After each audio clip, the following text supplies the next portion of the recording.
Tere, mina olen Nele Kullarkupp ja te vaatate saadet Pealkirja taga, kus võtame kokku lõppeva nädala huvitavamad uudisteemad. Sotsiaaldemokraadid tahavad võltsitud alastipiltide levitamise kuriteoks muuta. Erakonna hinnangul ei anna praegune seadusandlus võltsitud piltide levitamisele piisavalt üheselt mõistetavat õiguslikku hinnangut. Teemat olen kommenteerima palunud sotsiaaldemokraadi Riigikogu õiguskomisjoni liikme ning tänase sünnipäevalapse Andre Hanimägi. Tervist! Tervist! No enne kui lähme küsimuste juurde, siis ma küsin kohe ära, et kas teil on iga aasta mingisugune traditsioon ka sünnipäeva tähistamiseks, et kuidas te perekeskel selle vastu võtate? Ei ole, ma pean tunnistama, et iga aastaga läheb sünnipäev järjest rohkem meelest ära, et ju see on selline vanusega tuleb asi. Tahtlikult või kogemata? Vist mõlemat, mul on tunne, et ei ole suuri plaane, nii et kui vaatajatel on huvi, siis andke teada, milliseid pidustusi on ees ootamas. No aga räägime siis nendest plaanidest, mis jäävad sünnipäevade vahele, ehk siis alastipiltide levitamise kuriteoks muutmine. Kas olukord on kontrolli alt väljumas, et tehnoloogia kimab sellise tempoga eest ära, millele inimene enam lihtsalt järele ei jõua? Jaa, me näeme tegelikult seda mitte ainult selle deepfake'i puhul, vaid me näeme üleüldiselt siin alles hiljuti ju sellel aastal. Deepfake ehk siis süvavõltsing, jah, mis on siis AI-ga tehtud süvavõltsing. Et kui me vaatame üleüldiselt erinevaid küsimusi, millega ka korrakaitsjad peavad siis rinda pistma, olgu see AI kasutamine kaamerates või seesama numbrituvastussüsteem, mida me siin alles hiljuti arutasime, siis tegelikult me ju näeme seda, et tehnoloogia areng on läinud seadustest niivõrd palju ette. Tehnoloogiaga on võimalik täna juba teha väga palju asju, nii kurjategijatel kui ka korrakaitsjatel. Kurjategijatel seda piirangut ei ole, et nad peavad mõtlema põhiseadusele, isikuvabadustele ja kõigele muule. Nemad seda juba kasutavad, korrakaitsjatel neid seadusi, millega siis nii-öelda vastu sellele panna tihtipeale ei ole. Ja kui me vaatame nüüd süvavõltsinguid ja seda küsimust konkreetselt, siis jah, me oleme näinud juba väga mitmeid juhtumeid, mis on pannud teisi riike tegutsema. Väga mitmed riigid, nii Ameerika Ühendriigid kui ka Aasia riikides, aga ka siin Euroopas on võtnud AI vastased seadused juba vastu.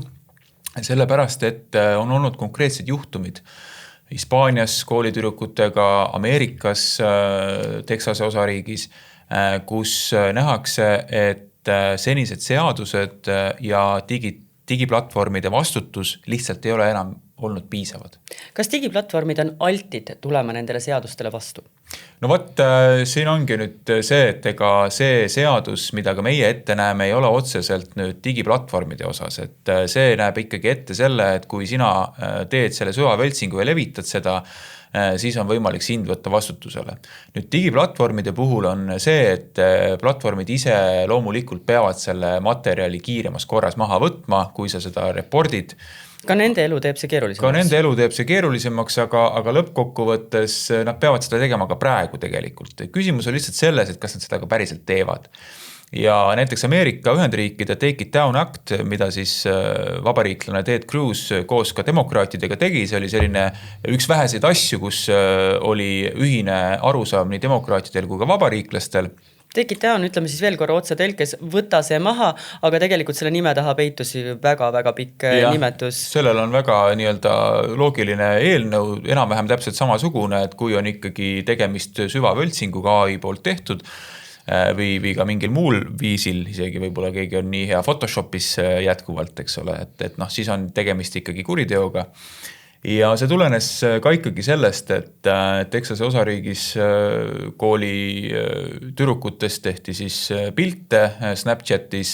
Snapchat väga sellele ei reageerinud, see läks ikkagi päris käest ära ja ühel hetkel siis Ted Cruz ise helistas Snapchati ja ütles, et teate, et selline asi on, et hakake pihta.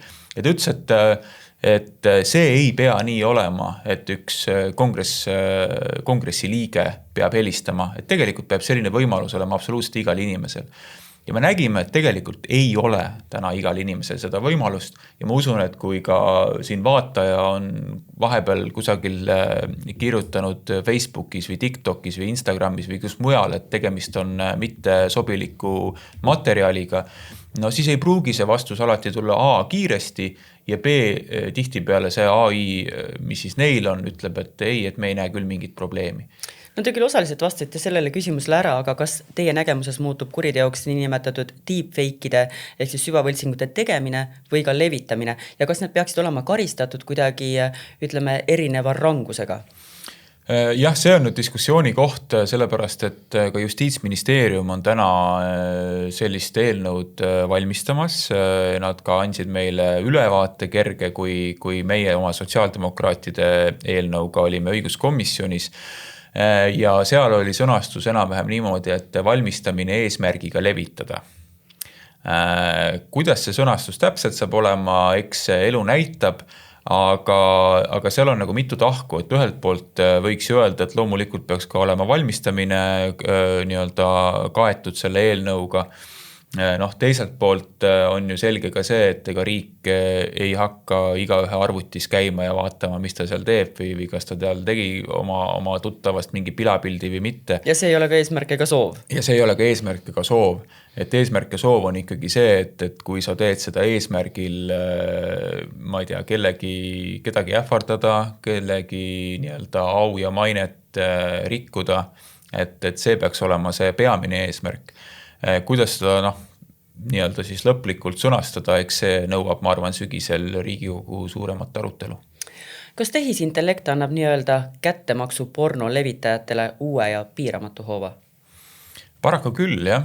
Ja need vaidlused on ka siin teistes riikides tegelikult ära olnud, et siin alles hiljuti oli ka Elon Muski Grok, suhteliselt paha poiss, mis tegi siis vaatamata sellele, et tal olid mingid osalised turvasüsteemid, siis tegelikult nendest sai päris lihtsalt mööda ja Twitteris isegi jagati siis erinevaid pilte. Et tegelikult me näeme seda, et need inimesed, kes varem ei osanud sellist asja teha, mingit intiimpilti, eks ole, või tegid seda kuidagi Photoshopis või Paintis ülimalt halvasti niimoodi, et kõik said aru, et see on loomulikult võlts, siis täna on ikkagi võimalus sisuliselt igaühel teha panna keda tahes, mis konteksti tahes, kus iganes ja kellega koos iganes. Ja väga usutavalt ja meil alles ka hiljuti Eestis oli ju tegelikult üks näide, kuidas vähemalt väliselt lugupeetud inimene töötab pangas, eks ole, oli siis teinud neiust intiimpildid niimoodi, et neiu müüs oma riideid tegelikult riides, eks ole, ja järgmisel hetkel olid need kusagil erootikaportaalides ilma riieteta ja väga usutavalt. Ehk siis me kõik peaksime nagu seda mõtlema, et kuhu see AI nagu jõuab, et võib-olla mõne aasta pärast me ei suuda enam tuvastada, kas see pilt on päris või mitte. Mulle tundub, et juba tänapäeval ei suudeta enam tuvastada, kas pilt on päris või mitte. Väga keeruline on hoida kätt pulsil siis uudisvool, mis meieni jõuab ning aru saada, kas tegemist on võltsinguga või tegemist on sellise adekvaatse infoga.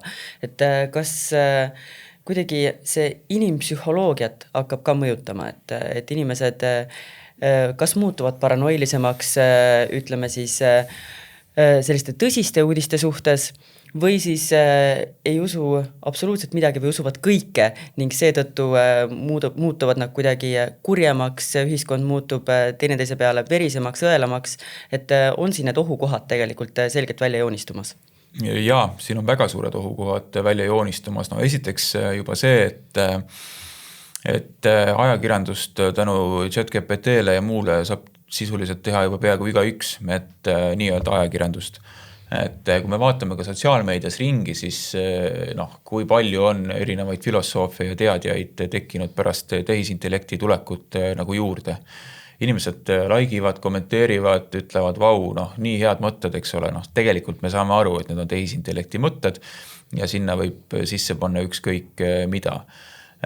Ka see, et need videod ja pildid on läinud nii ehtsaks, siis ma olen endamisi mõelnud, minu laps on täna 4-aastane, et kui ta nüüd kasvab üles sellises väga segases infovoos, kus sisuliselt tiiger päästab karupoja ja inimese kaljult ja see läheb väga ehtne välja, siis mina saan oma elukogemuselt aru, et see kontekst on vale ja ma suudan nagu enam-vähem eristada, et tõenäoliselt see ei ole tõene.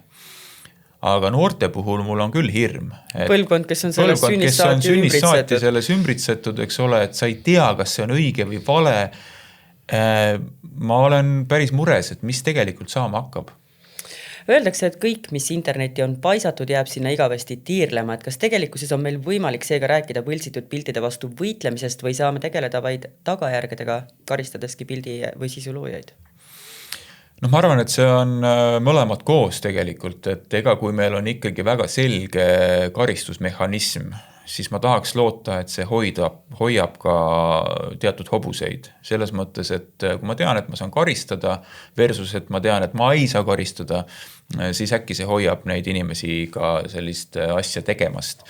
Aga loomulikult internet on läinud nii suureks ja laiaks, et seda nüüd kuidagi nüüd täiesti piirata või täiesti hoomata, et ma arvan, et me tegelikult ei suuda. Me oleme ju rääkinud ka sotsiaalmeedia haldamisest, et väga paljud riigid on näiteks sotsiaalmeedia piirangud pannud noortele. Kas see toimib täielikult? Kah vaieldav. No need piirangud olid tegelikult ka tänasel päeval, et sa pead ära tõestama ennast näiteks Facebookis, et oled täisealine, aga tegelikult sa võid panna sinna mis aasta lõpuks lähed sealt kuskilt VPN-iga või paned mingi muu ja siis tekivad need küsimused, et aga kui nüüd tekib see olukord, kus ma pean ennast ikkagi tuvastama, siis ma pean ju endast pildi tegema või mis iganes muud, see pilt läheb kusagile serverisse, ehk siis on juba tegemist meil isikuandmetega ja siis võib öelda, et näed, et juba suur tehnoloogiafirma kogub meie andmeid ja pilte ja nii edasi.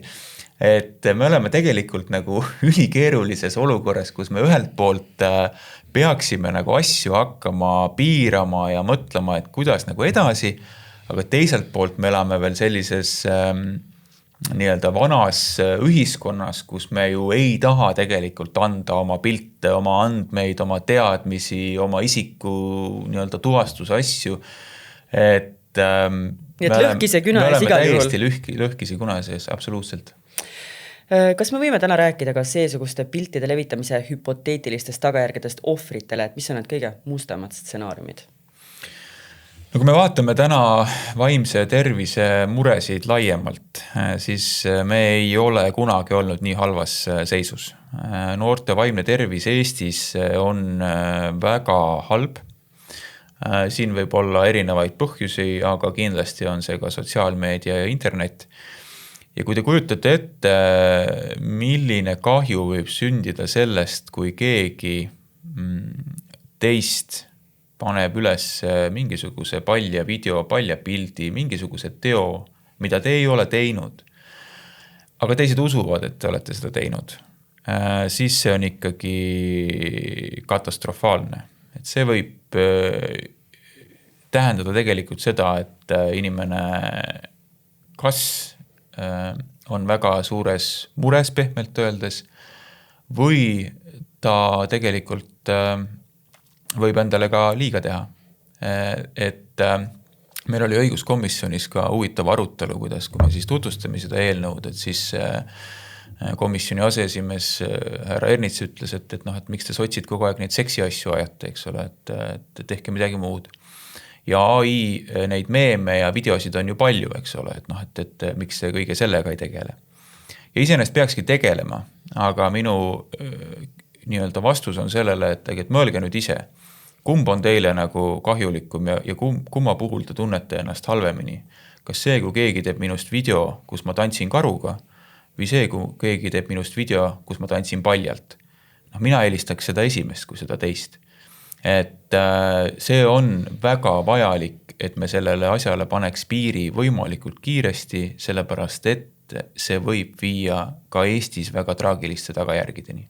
Te just mainisite siin härra Ernitsat ja tema sellist kerget skeptilisust selle eelnõu suhtes, aga kas Riigikogus muidu üldiselt on selle idee osas selline kuidagi ühene arusaam ja mõistmine, et võltsingutega tuleb võidelda moel või teisel? Jaa, ma näen tegelikult seda ühisosa üle välja liberaalidest konservatiivideni.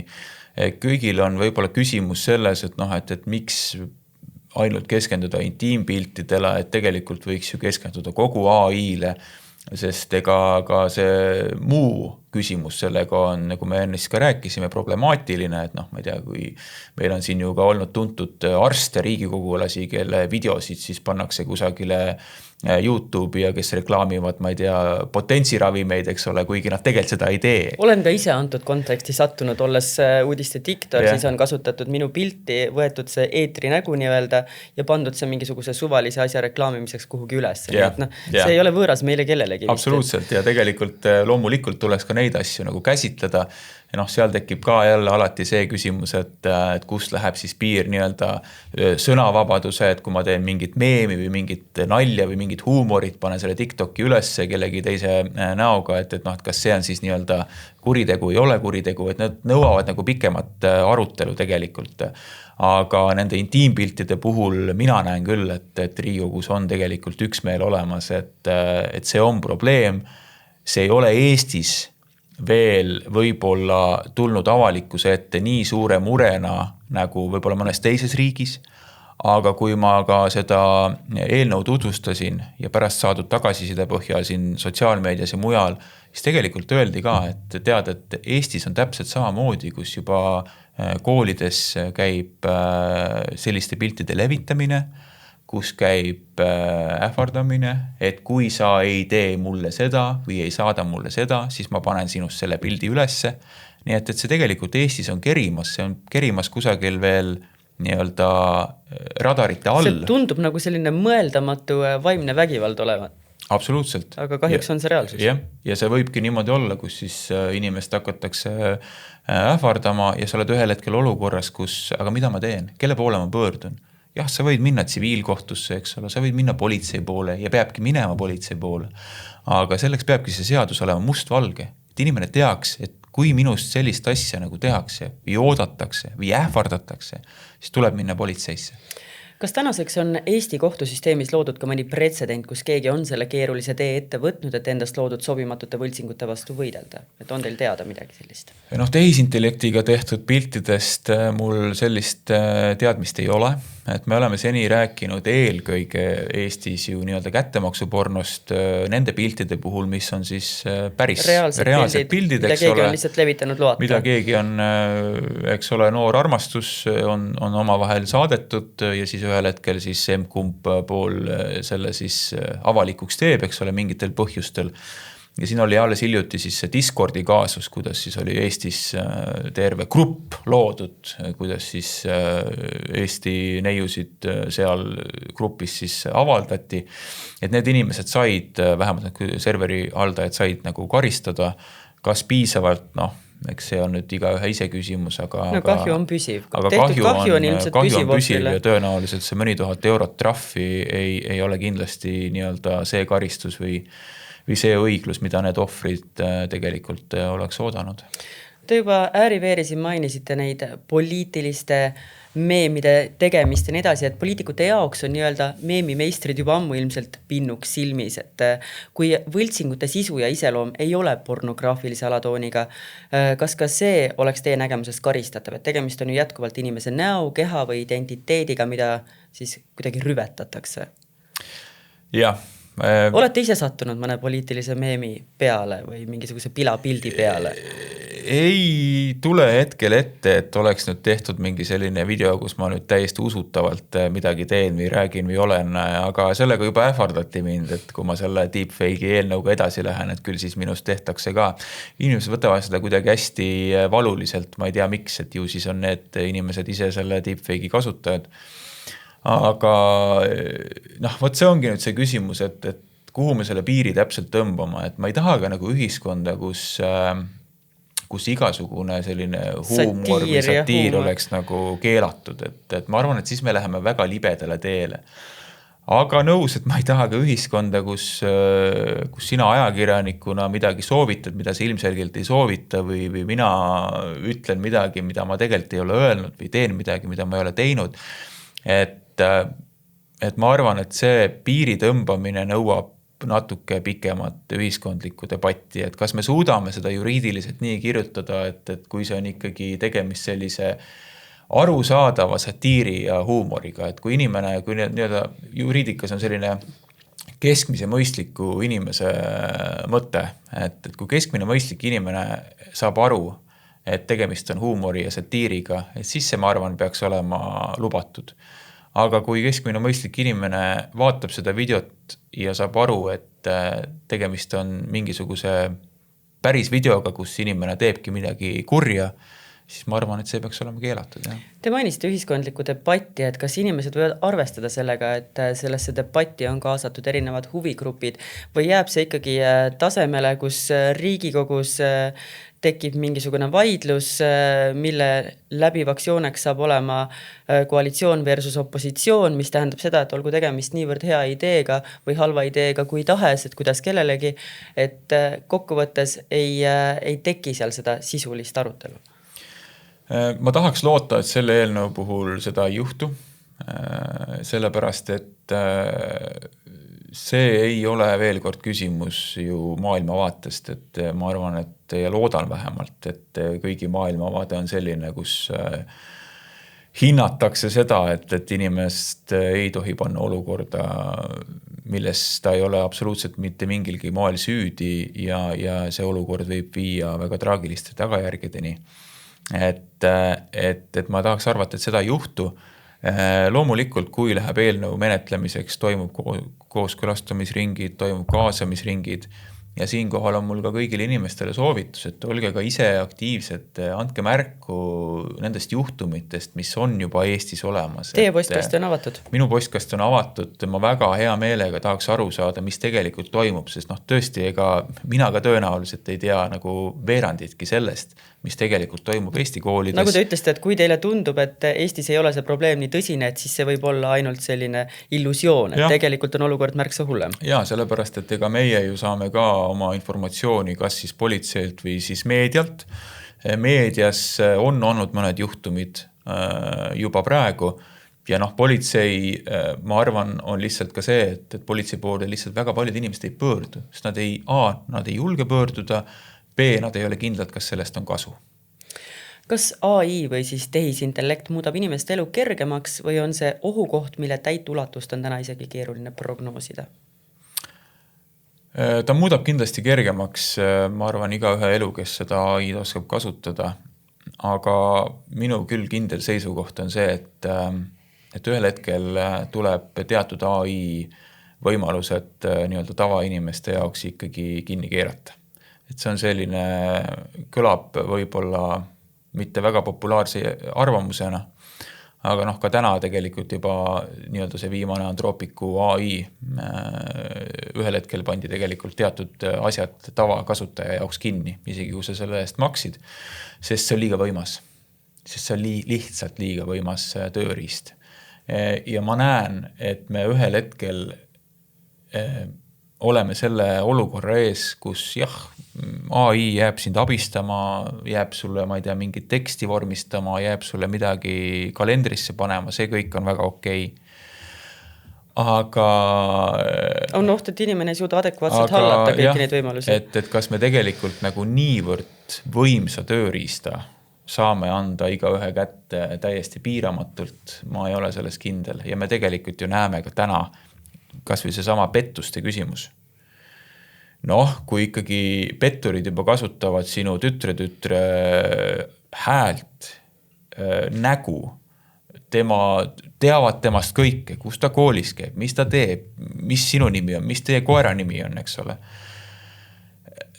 Siis ma arvan, et me oleme väga libedal teel, et me tegelikult ühel hetkel avastame selle, et kas me laseme sellel anarhial nagu jätkuda või siis teeme ikkagi väga tugevad sammud, mis kindlasti väga paljudele ei meeldi, aga ühel pool on nagu see tasakaalu koht hakkab meil nagu viltu kiskuma.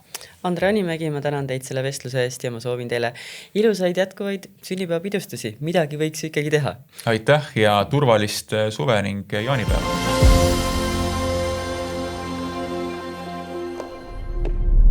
Jalgpalli MM on täies hoos ja avaring on peetud, oleme näinud higiverd ja pisaraid. Millised on olnud esmased emotsioonid, võidud ja kaotused, seda arutan Õhtulehe sporditoimetuse juhataja Mart Reieliga. Tervist! Tere. No saame värskelt rääkida sellest samast vere ja pisarate poolest, et täna öösel Murti mängu käigus Kanada poolkaitsjal ilmselt jalaluu, et kas sellega kaasneb ka mängukeeld või piisab teie hinnangul ainult punasest kaardist, et niisuguseid selliseid vigastusi vist liiga tihti väljakul ei näe? No liiga tihti õnneks muidugi ei näe, aga punane kaart sellega kaasnebki mängukeeld, et midagi täiendavat vaeval, sest et too olukord ei olnud selline jõhker vägivald. Et ma seda videot vaadanud, siis isegi nägi ausalt öeldes tagajärg arvestades, see nägi päris süütu välja, et siuke tagant kõks vastu, ütleme siis tugijalga, aga see ongi, et mehe raskus oli selle jala peal, tagant tuli kõks, kõks on võib-olla pehme sõna, aga ütleme löök, aga see ei olnud nagu kuidagi vägivaldne, et ta oli väga optimistlikult, siis see Katari mees üritas seda palli nagu läbi teise mehe jalgade saada, et see ei olnud selline korgitees säärde robustne, mida ikka ka aeg-ajalt näeb. Et see on vihane rünnak ei olnud. See oli ikkagi nagu mänguline olukord, mis nagu ääretult õnnetult kuidagi lõppes, et nii et ei näe, et oleks vaja kuidagi pikemaks ajaks väljakult kõrvaldada seda mängijat see ei olnud kuidagi vägivaldne juhtum. Aga mis mulje sul endal on jäänud, et kui hoolega sa oled neid mänge nüüd siin jälginud, see on päris pikalt kestnud, nädalaid on veel minna, et kuidas seda tööd ja seda spordifänni eraelu siis segada, et unetundi on puudu jäänud kindlasti? Unetundi on puudu jäänud ainult täna või ütleme möödunud ööl ja siis ülemöödunud ööl, aga mitte nagu jalka pärast niivõrd, et täna algas tööpäev lihtsalt kell 6 hommikul, mis tegelikult on jalka pärast ütlemise, aga mitte siis vaatamise pärast konkreetselt. Ja siis neljapäeva hommikul vaja televisiooni minna, see oli 6:20 äratus. Aga ei, kuna mul on väike laps kodus ka, siis see oli algusest peale selgelt, ega ma keset tööd ju ei hakka vaatama, et mul pole aega pärast nagu järele magada. Et selles mõttes tegelikult on isegi päris mõnus graafik, et vaatad õhtul 1-2 mängu ära, oleneb, kas SA mäng on kell 7 või 8, et see pluss 1 mäng veel umbes, see on siuke inimlik rütm, et ausalt öeldes ma ei kujuta ette, kui hommikust õhtuni oleks jalka. Et me ärkamegi, ma ei tea, esimene mäng on kuskil kell 11-12 päeval või hommikupoolikul ja siis kütab niimoodi õhtuni välja, hilisõhtuni, et see oleks ausalt öeldes palju karmim. Praegu on nagu väga rahuliku südamega saab lihtsalt minna magama ja mänge vahele jätta. Aga kui suur jalkafänn sa oled, et kas sulle piisab sellest, et sa hommikul vaatad selle öise mängu skoori üle või paned sa ikkagi endale maiuspalaks need mängud kõrvale ja mõtled, kui tekib vaba hetk, siis ma pean selle järele vaatama? Kindlasti ma ei vaata järele neid, et ma tahaks arvata, et neid inimesi on üldse väga vähe just Eesti Vabariigis, et ei ole ju Eesti mäng et Eesti mängu, siis märkaks muidugi ülesse ka, aga ütleme, et see on asi, mida võiks järele vaadata, aga praegu on ju tegelikult täiesti ju suvalised veel vägagi paljuski tähtsusetud mängud, mõtlengi siit Eestist vaadata, et loomulikult kui oma riik on mängus, neil on nagu, oled sa kuskil Usbek või iraaklane või Kongost, siis neil on elu ja surma peale praegu mängu mõttes, et aga meie vaates tegelikult turniir alles kerib. Ja õnneks need otsustavad mängud on tegelikult Eestis, enamik on väga mõistlikul ajal, et tegelikult nagu sellist väga karmi dilemmat nagu lõpuks ei tulegi, et ei pea nagu hommikul midagi järele vaatama. Väga palju on tagantjärgi analüüsitud Portugali ja Kongo mängu ja seda just nimelt Cristiano Ronaldo tõttu, et kes ei suutnud seal lüüa siis ühtegi väravat. Kas temas võib see sütitada, mäng lõppes küll 1-1 seisuga, aga kas temas võib see sütitada sellise võitlusvaimu või võib see sellise legendivaimu pigem murda, et ma saan aru, et tal oli pandud väga suured ootused, neid legende seal jalgpalli lahingus on teisigi, nagu näiteks Lionel Messi, et aga Ronaldos, et kui ta ei suutnud seda väravat seal mängu ajal lüüa, oli näha, ta oli pettunud iseendas, et kas selline olukord seal jalgpalliplatsil võib sellises sportlases pigem tekitada seda võitlusvaimu juurde või võib see tuhin üle minna? No ei ole au Ronaldot isiklikult tunda, aga selle mehe karjääri arvestades ja jälgides ma arvan, et teda on väga raske murda nii, selles mõttes tühise asjaga, et kui lihtsalt ühes mängus ei löönud väravat, et ta on, ma arvan, sellise sitkuse ja võitlusvaimu sportliku ühe selles mõttes ikkagi pigem selline musternäide, et muidu ju ei pingutaks ka 41. eluaastani, et ta ikkagi hoolitseb ju oma keha eest ja hoiab ennast vormis, nii ta on absoluutne professionaal, et selles mõttes nüüd ei tulnud mäng välja, see teda kindlasti murata on ise kahtlemata enda nagu kõige suurem kriitik ja see, kui kuskil et on selle analüüsi juba ise ära teinud. Ja, et ta ise kindlasti ei ole ju rahul, et ta ongi pettunud endas ja et see, kui kõrvalt mingid mingid kommentaatorid nii-öelda või kriitikud kuskil internetis ütlevad, et noh, viige vanamees platsilt ära, ja noh, ma arvan, see ei jõuagi temani. Et noh, ja isegi kui jõuab, see ei morjenda teda. Aga kuskil see tõepoolest see analüüs ja see vestlusring on tekkinud, et kui vana on ikkagi liiga vana, et minna platsile, et sellest tehti just kui suur number, et MM-il osalevad nii Messi kui Ronaldo, mõlemad on pigem vanemapoolsed mängijad, et kas need vanemapoolsed mängijad, kes on samas ka legendi staatuse juba niimoodi pälvinud, tekitavad noortes kuidagi sellist, ütleme, alt üles vaatamist ja mängulusti juurde, et nad on ühel väljakul. No nendele meestele kahtlemata, kui Messi ja Ronaldo võtta, noh, ma arvan, et iga koondise kaaslane on nagu nii, et noh, vaatab mingil määral alt üles, et loomulikult et see on au ja uhkus nendega koos platsil. Loomulikult mõlemas, eks ju, satsis veel, aga ei, loomulikult pigem ongi siin arutelu tekkinud, noh, millega on nagu, ma arvan, aus kaasa minna sportlikus mõttes, et Portugali koondise peatreeneri otsa veidi võib-olla vaadata, noh, et kas on põhjendatud see, et ta on ikkagi nagu algkoosseisu mees Ronaldo antud juhul, et noh, loomulikult on temal väga palju rohkem infot, kui meil siin Tallinnas on ja et trennid ja kõik värgid, aga noh, teema on nagu õhus, eriti selle avamängu pealt, mis oli nagu Ronaldo vaatest väga, väga kahvatu on ja tema enda standardite järgi, et äkki on ta liiga palju kuidagi vanade teenete eest seal noh, nagu põhimees, et äkki ta võiks olla siukse teise poole ja vahetusest sekkuja ja möllata, ma ei tea, 20-30 minutit on ja seal teise poole lõpus, et aga noh, eks seda targemad otsustavad. Aga kui palju on nemad sellised ka show-elemendid, et publikut seal areenidel hoida? No turundusväärtus on, see on kosmiline nendel mõlemal, et eriti ma arvan Messi USAs selle nurga alt, et ta juba mängib ju tegelikult aastaid Miami satsis, eks ju. Et noh, see oli juba omal ajal turunduslüke on ja David Beckhamilt väga kaval lüke, kes on selle klubi Miami Interi omanik siis, eks ju. Või üks omanik, kes ma ausalt täpselt ei teagi.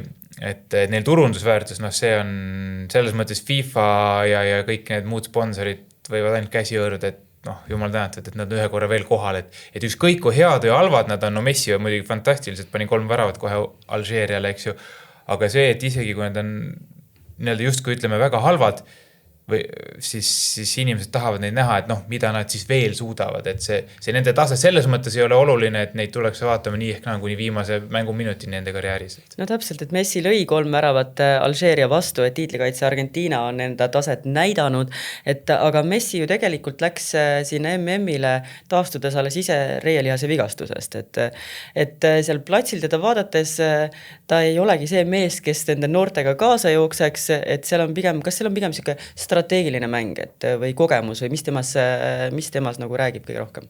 No see on ju vana nii-öelda tarkus on, et ka nii-öelda vanemas mängijas, et tuleb muutuda kavalamaks. Noh, see nende mõlema mehe puhul ammu aastad juba läbi käinud, eriti Ronaldo puhul, et noh, tema mängustiil on tegelikult väga palju rohkem muutunud, et kui ta noorena oli siuke, ütleme, noor hirve ääre peal, platsi ääre peal ja ääremängijana on ja triblas ja möllas ja noh, siis mida aeg edasi, siis ta liikus nagu sinna nii-öelda väljaku keskele, oli võib-olla siuke, ütleme, kuidas ma ütlen, valis neid spurte ja jookse ja avanemisi rohkem, et Messi puhul, noh, jalgpalli targemad inimesed ikkagi arutlevad, et võib-olla tema see positsioon on selline seal, noh, ütleme, ründaja all või kuskil seal keskvälja nii-öelda nagu südames, et see on selline, mis nõuab vähem võib-olla kiirust ja sellist, ütleme, et vanus ei muuda seda mängu nii palju, kui võib-olla Ronaldo pidi oma stiili ikkagi täitsa ümber kohandama siin. Et kas nad ise tunnevad võib-olla, et nende võimed ei käi enam kaasas nende 20-25 aastastega? No võt, ma ei tea, mida nad ise tunnevad, aga noh, või on see lihtsalt see tarkus, et ma olen juba nii palju platsil olnud, ma tunnetan vastase mängu nii hästi, ma tunnetan selle käekirja ära, et ma enam ei pea nii palju rabelema? No küsimus ei ole, et ei pea, pigem on ikkagi see füüsis nagu mängib seal just rolli. No mõtlen, vastupidavuses ei ole ju küsimust, et vastupidavussporti võib ka 50+ teha fantastiliselt, eks ju. Aga pigem Ronaldo puhul eriti, kuna tema roll on selline, et ta peaks just kui nagu kuskile tegema kiired äkilisi spurte kaitseliini taha või kuskile avanema pakkuma ennast, on ju. Et noh, Messi on rohkem see, kes palliga ise võib-olla ehitab ja tõmbab neid niite, et noh, et tema puhul see nii-öelda esimeste sammude, see sprindikiirus ei ole niivõrd määrav, et noh, Ronaldo ma kardan, või noh, tundub loogiline, et ta ikka ise tunnetab seda, et 10-15 aastat tagasi, kus ma oleks jooksnud, aga praegu see on lihtsalt paratamatu füsioloogia, et veidi vanad järele ükskõik, kui hästi sa treenid. Kui palju sa ise neid mänge üldse vaadanud oled, et kas on mingi meeskond, kes on sind väga positiivselt praegusel avaringis üllatanud ja kellele sa praegu paneksid suuremaid panuseid kui enne MM-i algust ja vaatad, et nad võivad jõuda kaugele?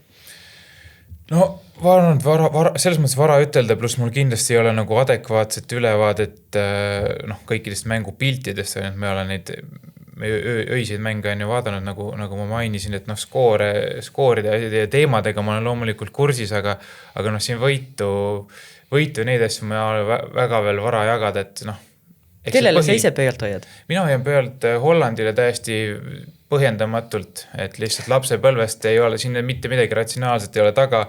Ma kardan ka, et ma olen kuulnud neid samasuguseid lapsepõlve argumente ja ma kardan, et ma olen sama ohver, et 98. aasta MM, mida mäletan esimesena, siis ma olin 7-aastane poiss, 6 tegelikult.